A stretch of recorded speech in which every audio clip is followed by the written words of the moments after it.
Assalamualaikum warahmatullahi wabarakatuh. Kembali lagi bersama kami di Prima Podcast, portal informasi kesehatan masyarakat.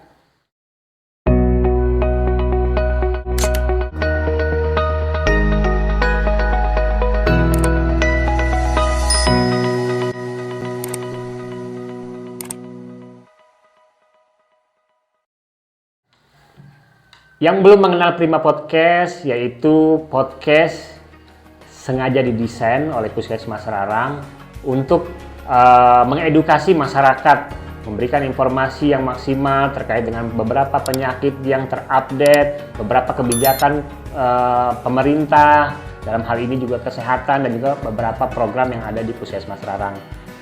Kali ini kita kedatangan leader di sini. Jadi yang meng-create, yang memanage Puskesmas itu sekarang berada di hadapan kita, di hadapan saya tentunya ya. Dengan biasa saya manggil Pak KTU. Kalau nama asli Pak Nurul Hakim. Pak Nurul Hakim, Assalamualaikum Pak. Sehat Pak ya? Waalaikumsalam warahmatullahi wabarakatuh. Alhamdulillah sehat. Alhamdulillah. Mudah-mudahan semua sehat. Amin. Pemirsa juga sehat semuanya. Amin. Ya, sebelumnya mungkin kita perlu pengenalan dulu nih pemirsa oleh Pak KTU kita. Jadi apa sih beberapa program yang ada di Puskesmas itu Pak KTU terkait dengan manajemen tentunya. Atau mungkin perlu pengenalan dulu mungkin ini Pak KTU. Siap. Mungkin bisa perkenalan dulu. Mungkin pemirsa masih ada yang belum familiar sama Pak KTU Puskesmas Rarang. Silakan Pak. Baik, bismillahirrahmanirrahim. Assalamualaikum warahmatullahi wabarakatuh. Waalaikumsalam warahmatullahi Selamat pagi, salam sehat, salam sejahtera untuk kita semua. Jadi pada kesempatan pagi hari ini kami akan mencoba ya untuk sebelum ke topik pembicaraan atau pembahasan pada pagi ini akan memperkenalkan diri terlebih dahulu. Jadi nama lengkap Nurul Hakim, basic pendidikan D3 Kesehatan Gigi, dan sudah bertugas di Puskesmas Rarang ini kurang lebih Sejak berdiri 6 tahun. Ya, sejak berdiri. Wah luar biasa. Per 1 Januari 2017. Mungkin itu Baik. sekilas informasi terkait dengan tugas saya di Puskesmas Rarang dan juga termasuk keberadaan Puskesmas Rarang pada saat ini. Terima kasih Pak KTU. Jadi sejak berdiri luar biasa pemirsa. Dan awal berdiri memang tahun 2017 ya Pak KTU. Siap. Ya. Nah, mungkin kita bahas yang tahun 2023 terkait dengan manajemen ini Pak KTU. Kalau saya sih melihat manajemen itu mungkin mengurus administrasi, terutama juga mengurus pegawai. Nah ini dia nih yang tantangan menurut saya nih. Bagaimana sih Pak KTU terkait dengan kedisiplinan pegawai di Puskesmas Rarang, terus terkait dengan kebijakan-kebijakan yang diambil oleh manajemen Puskesmas Rarang itu sendiri. Baik, terkait dengan kondisi kita di Puskesmas Rarang pada saat yang khususnya di tahun 2023 ini tentu akan jauh berbeda dengan tahun-tahun sebelumnya, mulai dari kelengkapan tenaga, kemudian sarana prasarana juga tentu akan jauh berbeda. Karena ketika kita mulai di tahun 2017, jumlah ketenagaan kita masih sekitar 43-48 orang. 40. Seiring berjalan waktu, ternyata perubahannya sangat banyak. Hampir dan saat ini sudah mencapai 100 lebih ya. 12 orang. 3 kali lipatnya Pak KTU. 3 kali lipat dari kondisi sebelumnya. Pasti punya tantangan khusus nih Pak Iya. KTU. Siap.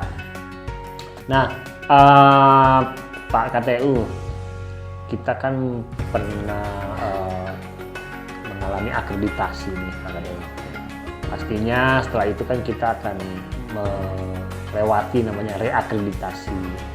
Nah, mungkin persiapan apa saja Pak KTU yang mungkin ya yang sudah diambil oleh Puskesmas Rarang?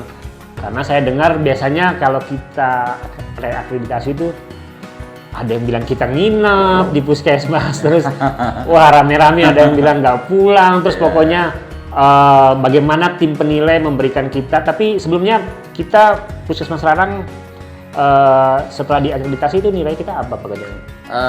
Jadi terkait dengan kondisi kita setelah akreditasi tahun 2019.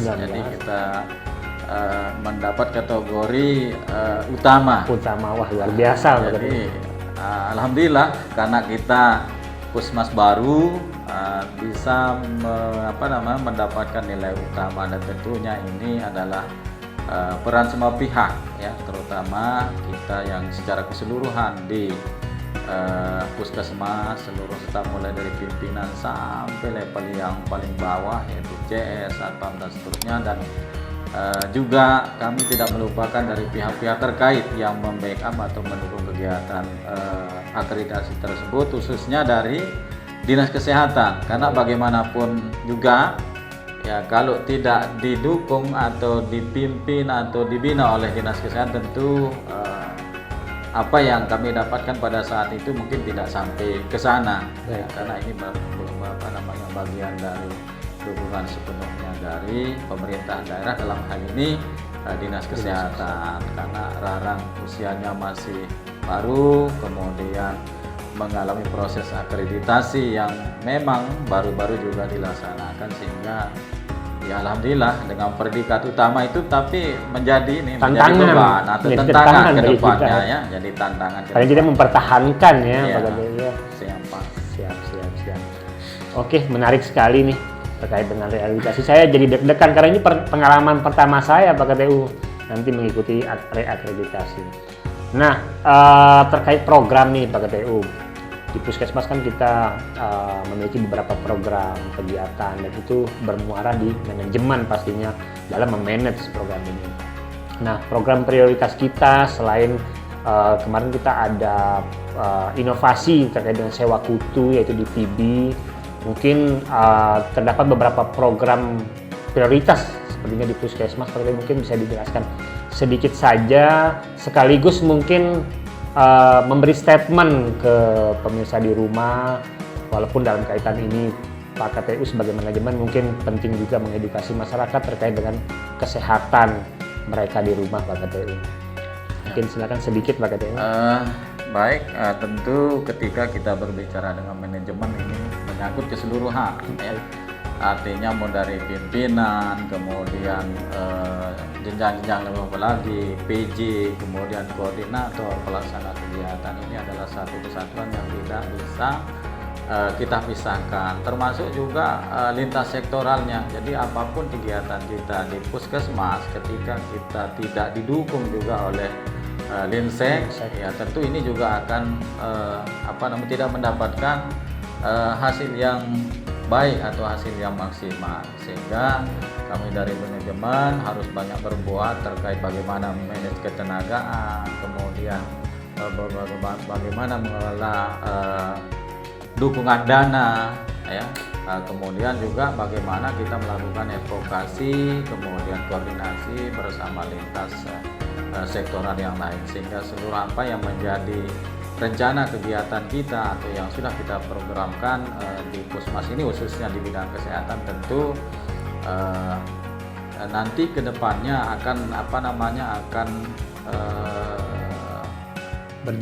berjalan sesuai dengan apa yang menjadi harapan kita. Nah, kemudian dari sisi manfaat, karena ini bagaimanapun juga nantinya akan dimanfaatkan atau yang merasakan manfaatnya adalah masyarakat yang kita berikan pelayanan baik itu di dalam gedung, di luar gedung, dan seterusnya.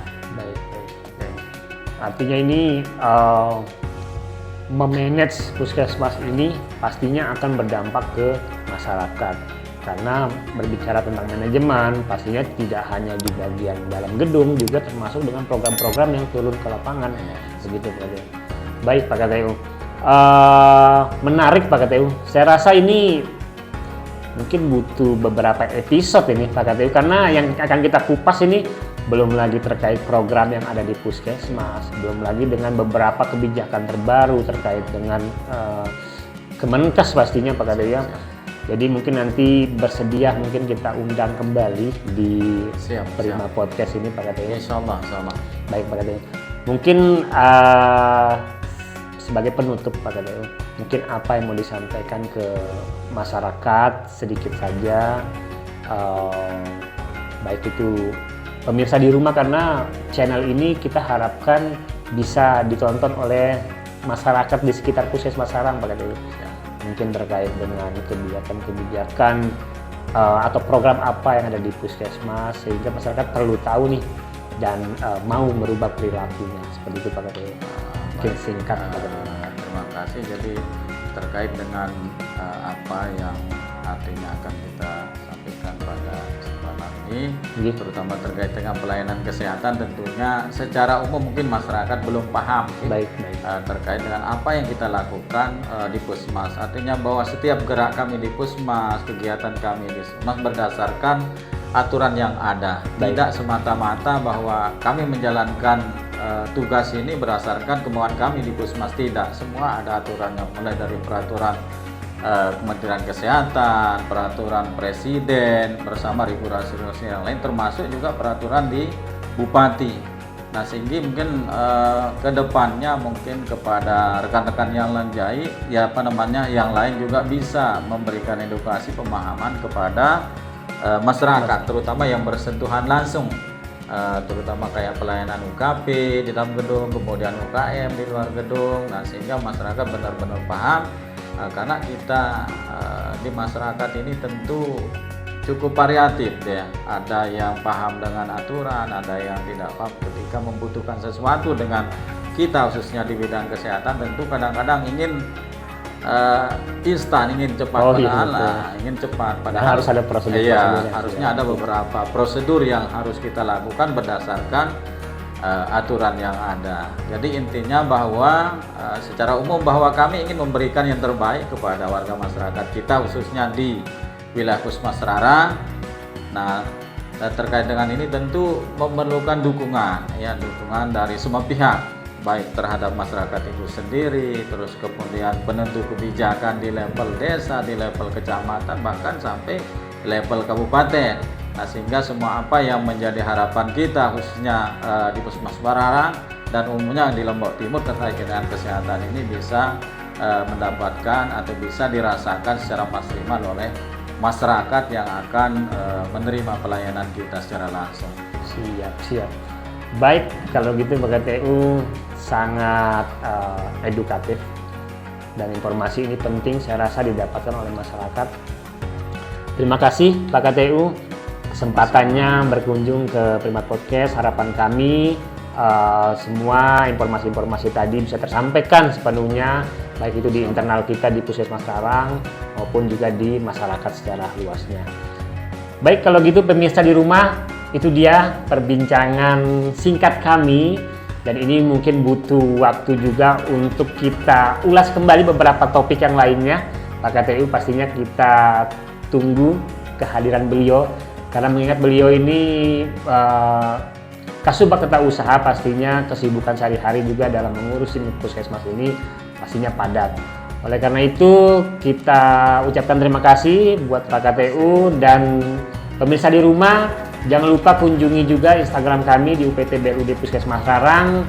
Tentunya apabila ada pertanyaan ataupun hal yang masih mau diperbincangkan, mau didiskusikan, bisa juga lewat kolom komentar kita ya Pak KTU. Kolom komentar nanti kita akan balas sehingga informasi yang disampaikan juga akan maksimal. Mungkin sekian pemirsa di rumah. Terima kasih atas perhatiannya. Wabillahi taufiq wal hidayah. Wassalamualaikum warahmatullahi wabarakatuh. Dadah.